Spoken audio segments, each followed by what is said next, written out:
আমেরিকাকে নতুন করে গড়তে বেছে বেছে ভারতীয় বংশোদ্ভূতদের টানছেন ডোনাল্ড ট্রাম্প। ক্ষমতায় বসেই কি তিনি তৈরি করতে চান দক্ষতার মন্ত্রক, আর সেখানে বসাতে চান ভারতীয় পরিবারের বিবেক রামস্বামীকে? রামস্বামীর সঙ্গে থাকবেন একজন ধনকুবের এলন মাস্কও। মার্কিন আমলাতন্ত্রের ধাঁচা ভেঙে ফেলতে এই দুজনের ওপর ভরসা করতে চান মার্কিন প্রেসিডেন্ট। তিনি তৈরি করতে চান department of government efficiency.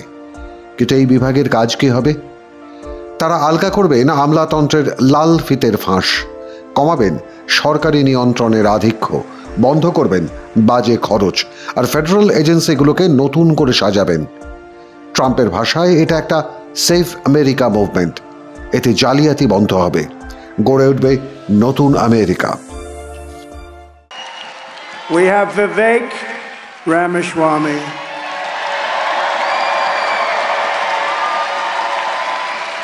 By the way, this guy has a hell of a mouthpiece. Do you want to hear him for about 2 minutes? Can you keep it down to 2 minutes? Come on, let's go. Get up here, Vivek. What a mouthpiece on him. Oh, boy. He's like a machine gun. Come on up here, Vivek. All right, now he's a great guy. Great future. Please. I want you to give it up for the greatest president of the 21st century standing right here, Donald J. Trump. শুধু এই বিভাগ তৈরি করে দেওয়াই নয়, রামস্বামীদের জন্য সময়ও বেঁধে দিয়েছেন ট্রাম্প। 2026 সালের 4 জুলাইয়ের মধ্যে এই মুভমেন্টকে কার্যকর করতে হবে। সেদিনই আমেরিকার স্বাধীনতার 250 বছর পূর্তি হবে। তাই এই লক্ষ্য তৈরি করেছেন মার্কিন প্রেসিডেন্ট, আর এর জন্য বেছে নিয়েছেন একজন ভারতীয় বংশোদ্ভূত হিন্দুকে, নাম বিবেক রামস্বামী। এই রামস্বামী আবার 2024-এর প্রেসিডেন্ট ইলেকশনের জন্য মনোনয়নপত্র জমা দিয়েছিলেন, কিন্তু প্রাথমিক পর্বের লড়াইয়ের পরই সরে যান তিনি। ট্রাম্পের হয়ে প্রচার করতে নামেন। এক্স হ্যান্ডেলে পোস্ট করে জানান ট্রাম্পকে জেতাতে তিনি সর্বস্ব পণ করবেন। ট্রাম্পের ভাবনা ও মুভমেন্টকেও তখন থেকেই সমর্থন করেছিলেন বিবেক।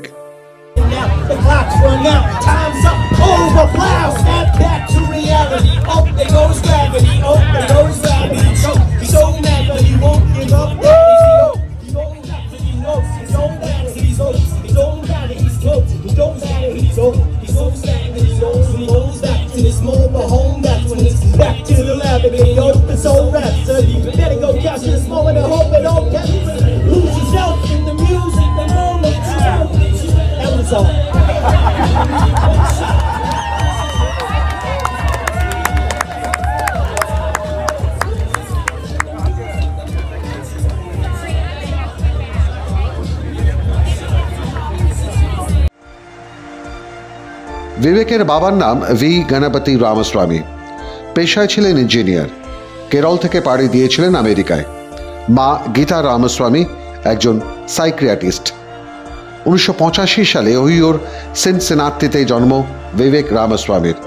সিনসিনাটিতেই ছোটবেলার পড়াশোনা। হার্ভার্ড থেকে 2007 সালে বায়োলজি নিয়ে স্নাতক ডিগ্রি লাভ করেন। এরপর ইয়েলে গিয়ে আইন নিয়ে পড়েন। সেখানেই তার সঙ্গে দেখা হয় মেডিকেল ছাত্রী অপূর্বা তিওয়ারির। পরে তাকেই বিয়ে করেন বিবেক। 2014 সালে দায়িত্ব নেন একটি ওষুধ কোম্পানির। 2020 সালে একটি জাপানের কোম্পানি তাঁর ওষুধের কোম্পানির সঙ্গে মিলিত হয়। সেখান থেকেই ভাগ্য ঘুরে যায় বিবেক রামস্বামীর। ব্যবসায় ভাগ্য ঘুরতেই রাজনীতির দিকে নজর দেন রামস্বামী। 2021-এ ওক ক্যাপিটালিজমের বিরুদ্ধে একটি বই লেখেন। সেখান থেকে তার নাম ছড়িয়ে পড়ে। কর্পোরেট জগৎ, সমাজ, সরকার এর ভিতরকার টানা পড়েন, নানা ত্রুটি বিচ্যুতি উঠে আসে তার লেখায়। 2023 সালের মধ্যে তার সম্পত্তির পরিমাণ দাঁড়ায় $1 বিলিয়ন। ওই সময় তার মাথায় খেলে প্রেসিডেন্ট পদে লড়ার। 2024-এর ফেব্রুয়ারিতে তিনি রিপাবলিকান প্রার্থীর হয়ে লড়তে চান, কিন্তু কিছুদিনের মধ্যেই সেখান থেকে সরে এসে পাশে দাঁড়ান ট্রাম্পের। আর মার্কিন প্রেসিডেন্ট পদে জয়ের পর সেই রামস্বামীর পাশে দাঁড়ালেন ট্রাম্প। তাকে তুলে আনলেন নতুন আমেরিকা গড়ার জন্য। শুধু রামস্বামী নয়, তুলসী গাবার্ড আরেক হিন্দুকে মার্কিন গোয়েন্দা বিভাগের ডিরেক্টর পদে বসিয়েছেন ট্রাম্প। মার্কিন সেকেন্ড লেডি উষা ভান্সও ভারতীয় বংশোদ্ভূত। উষার বাবাও ভারত থেকে পাড়ি দিয়েছিলেন আমেরিকায়। ফলে বলাই যায় দক্ষ আমেরিকান বানানোর স্বপ্ন নিয়ে ভারতীয় মস্তিষ্কেই আস্থা রাখতে চাইছেন ট্রাম্প। মাধ্যম ব্যুরো রিপোর্ট।